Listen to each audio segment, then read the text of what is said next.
Salut tout le monde, c'est Magie Expliqué. Alors aujourd'hui je vais vous apprendre un tour de cartes très impressionnant et qui bluffera toutes les personnes à qui vous le ferez. Donc ça s'appelle les cartes ascenseurs. Alors je vous propose de passer tout de suite à la démonstration du tour et ensuite aux explications. Allez, c'est parti.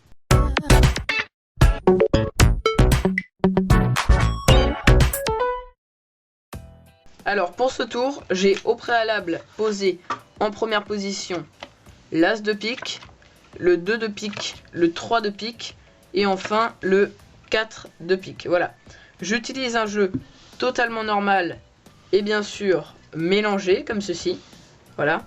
Et je peux même le mélanger avant de commencer le tour. Voilà. Donc je mélange bien le jeu de cartes comme ceci. Voilà. Je fais quelques mélanges. Et voilà. Une fois que le jeu est bien mélangé, je vais montrer les cartes une à une aux spectateurs pour qu'ils me prouvent et pour qu'ils prouvent aux autres spectateurs que le jeu de cartes est totalement normal et que les cartes ne sont absolument pas truquées. Voilà, comme ceci. Donc, l'ordre est important, j'espère que vous l'avez suivi. Bon, vous savez quoi, je vais vous les remontrer une à une et vous suivez bien l'ordre, c'est important. Donc on a l'As de pique, le 2 de pique, le 3 de pique et tout simplement le 4 de pique, comme ceci. Voilà. Donc je pose le 4, je pose le 3, je pose le 2, et pour finir, je vais poser l'As, juste ici. Mais regardez, si je pose le jeu sur l'As, que je claque des doigts, il remonte automatiquement en première position. Maintenant, regardez, je prends le jeu, je pose le 2 au-dessus, je claque des doigts, et le 2 descend en dernière position, comme ceci. Maintenant, je vais prendre le jeu dans ce sens-là. Je prends le 3, je l'insère à l'intérieur du jeu, mais à l'envers, comme ceci. Attention, c'est instantané. Si je l'insère, que j'égalise, hop, le 3 ressort, mais cette fois-ci, à l'endroit. Et la dernière carte, le 4 de pique, je reprends le jeu à l'endroit. Je prends le 4 de pique, je l'insère à l'endroit dans le jeu, hein, le 4 de pique. Et pourtant, regardez, si j'égalise, je claque des doigts, et normalement, si j'étale les cartes, le 4 de pique, c'est retourné à l'intérieur du jeu. Et bien sûr, toutes les cartes peuvent être données à examiner aux spectateurs. Voilà, donc c'était les cartes ascenseurs, et on va tout de suite passer aux explications de ce tour de magie.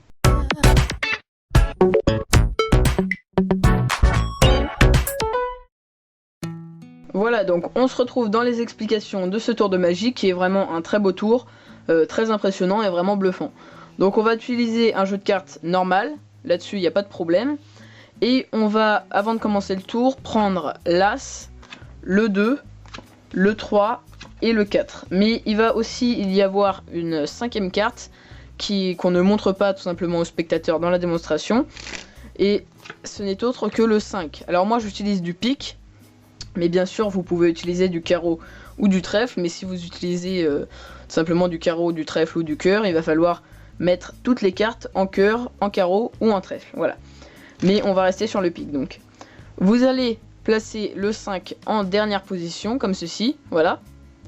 Vous allez placer le 4, le 3, le 2 et l'As en première position. Donc pour le moment, ces 4 cartes, il n'y a pas d'ordre précis, vous pouvez vraiment les mettre n'importe comment, donc il n'y a pas d'ordre à retenir.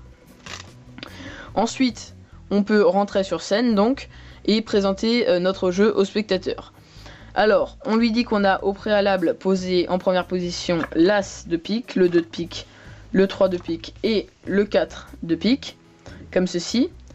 Et bien sûr, on ne lui montre pas le 5 de pique, hein, car il doit rester caché. Voilà. On va quand même lui dire qu'on a un jeu normal, ce qui est vrai, et qu'on a un jeu qui est mélangé, ce qui là aussi est totalement vrai, à part qu'on a notre 5 de pique ici, mais le spectateur n'y voit rien, car le 5 de pique pourrait très bien être autre part, comme être ici, ce qui est le cas. Donc ensuite on va récupérer notre jeu comme ceci, et on va lui faire des mélanges, mais en réalité qui sont des faux mélanges, pour garder le 5 de pique en dernière position. Donc dans la démonstration je vous en ai montré 3, un seul suffira largement. Alors, le premier c'était le faux mélange à la française. Bien sûr, j'ai déjà fait une vidéo sur chacun de ces faux mélanges et je mettrai les liens dans la description. Donc le faux mélange à la française, petit rappel, jeu en position de la donne, on prend comme ceci. Ensuite, on prend un petit paquet comme pour mélanger à la française, sauf qu'en même temps, on prend la carte du spectateur avec nos 3 autres doigts, comme ceci. Et après, on bat par-dessus. Voilà. Je la refais, on prend un petit paquet, tout en même temps la carte du spectateur, et on bat par-dessus, comme ceci. Voilà. Donc ça, c'était le mélange à la française. Le deuxième que je vous ai montré, c'était tout simplement la fausse coupe. Voilà, donc là aussi, j'ai fait une vidéo, le lien est dans la description. On scinde le jeu en deux. On prend la partie supérieure, on tape dans la partie inférieure comme ceci, on repose, ce qui fait que le jeu n'a absolument pas changé de position. Voilà. Aussi la variante, c'est celle que j'ai fait dans la démonstration, mais là aussi c'est la même vidéo, donc allez la voir. Et ensuite j'ai fait le mélange américain qui là par contre n'est pas vraiment un faux mélange, sauf qu'il va falloir faire attention en fait au moment en fait où on va lâcher les cartes. Tout simplement on va lâcher le paquet où on a la carte du spectateur en premier. Ce qui fait que le 5 de pique est maintenant posé sur la table. Et on peut faire notre mélange par-dessus, comme ceci, voilà. Ce qui fait que le 5 de pique reste là aussi en dernière position. Voilà, mais je vous rappelle quand même que là je vous en ai montré 3. Un seul mélange sera largement suffisant. Donc je vous refais le mélange américain. Et on lâche le paquet où il y a le 5 de pique en premier. Voilà, comme ceci. Donc une fois qu'on lui a montré que le jeu peut être mélangé, on va tout simplement lui remontrer les cartes. Et c'est là que ça commence à devenir important. Donc c'est important de lui remontrer les cartes, car en fait quand on va les ramasser, on va pouvoir mettre le jeu en position de la donne, mais cette fois-ci avec les cartes retournées, comme ceci. Donc en position de la donne avec les cartes retournées. Et donc là on va faire la petite manipulation du tour, si je peux dire ça comme ça, qui est le break. Alors, jeu en position de la donne, je fais ça avec mon pouce, je tire la carte, je la ramène, et maintenant j'ai un break, une brisure entre le 5 de pique et la carte qui suit, ce qui fait que je peux prendre plus facilement le 5 de pique. Voilà, le break est aussi utilisé dans des manipulations de cartes et dans pas mal de tours de magie. Donc le break, comment on fait le break? C'est très simple, on a notre 5 de pique, on tient le jeu en position de la donne. Donc petit rappel, c'est dans la main gauche pour les droitiers et dans la main droite pour les gauchers. Donc moi bien sûr juste droitier, donc dans la main gauche, hein. Le pouce sur la tranche de gauche, l'index sur la tranche du haut, le majeur, l'annulaire et l'auriculaire sur la tranche de droite. Ensuite, mon pouce va venir au milieu, comme ceci, se plier, pousser sur le 5 de pique. Et là, je n'ai plus qu'à mettre mon petit doigt un peu plus au-dessus, donc sur la carte suivante, lâcher avec mon majeur et mon annulaire, ce qui fait que la carte tombe sur le petit doigt automatiquement. Et ensuite je peux revenir avec mon majeur et mon annulaire pour, comme ceci en fait, égaliser un peu. Ce qui fait que maintenant mon petit doigt, mon auriculaire est calé entre le 5 de pique et la carte suivante. Et de devant on ne voit absolument rien. Comme ceci. Voilà. Et maintenant c'est très simple. Je vais remontrer une par une les cartes au spectateur. Et pendant qu'on monte les cartes au spectateur, on fait cette brisure pour qu'elle passe inaperçue. Donc, je tiens le jeu en position de la donne, et tout en bougeant les mains pour qu'elle passe encore plus inaperçue, on monte les cartes une à une au spectateur en lui disant que c'est pour vérifier qu'elles sont totalement normales. Et pendant qu'on fait ça, hop, on fait notre brisure. Mais bien sûr, il ne faut pas s'arrêter et se concentrer sur cette brisure, sinon le spectateur va la voir.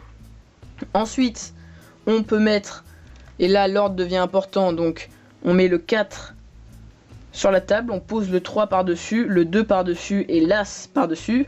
L'ordre devient très important. Et donc, maintenant on les ramasse sans avoir vraiment précisé au spectateur que l'ordre était important.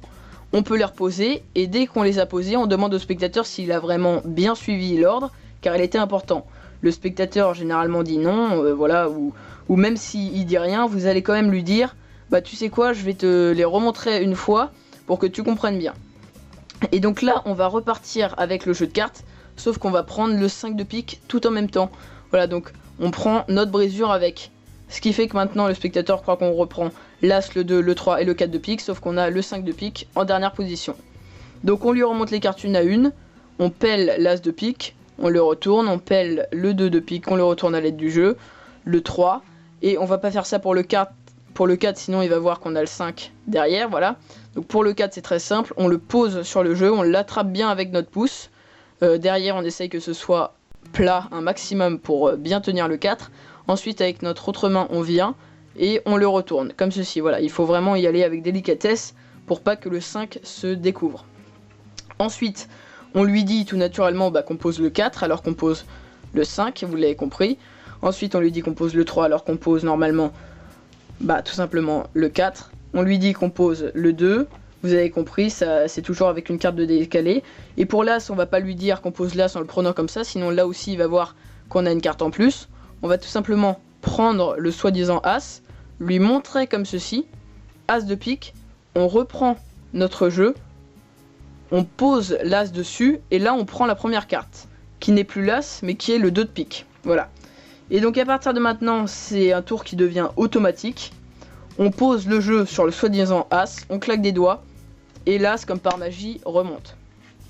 On reprend le paquet, on prend le soi-disant 2, on le pose au-dessus, on retourne le jeu, et le 2 descend, comme par magie. Ensuite, on dit au spectateur qu'on garde le jeu dans ce sens-là, on prend le soi-disant 3, on l'insère à l'envers dans un jeu qui est... on l'insère, excusez-moi, à l'endroit dans un jeu qui est à l'envers, et on lui dit que c'est automatique.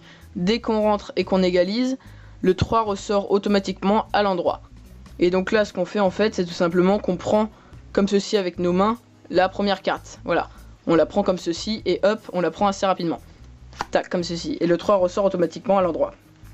Et maintenant, pour le 4, on retourne encore une fois notre jeu. On lui dit qu'on l'insère à l'endroit dans un jeu qui est à l'endroit. On va en fait lui montrer... comme si on lui montrait le 4, sauf qu'on a compris que c'était le 5. Hein. Mais on va mettre notre index et notre majeur comme ceci en haut à droite de la carte. Ce qui fait que quand on retourne le jeu, le spectateur voit que du pique et se dit « Oh c'est du pique, donc ça doit être le 4 de pique. Hein. » Si on lui montre rapidement, c'est ce qui se passe dans sa tête en fait. Ensuite, on insère le soi-disant 4, on claque des doigts, on étale les cartes, et là, le spectateur peut voir le 4 retourner à l'intérieur du jeu. Voilà, donc c'est la fin de cette vidéo, j'espère qu'elle vous aura plu. Si c'est le cas, n'hésitez pas à laisser un j'aime et un commentaire pour me dire ce que vous en avez pensé. Vous pouvez aussi vous abonner à ma chaîne YouTube et je vous invite aussi à me rejoindre sur les réseaux sociaux, tous les liens sont dans la description de cette vidéo. Voilà, donc moi je vous dis à la prochaine pour une nouvelle vidéo. Allez, salut!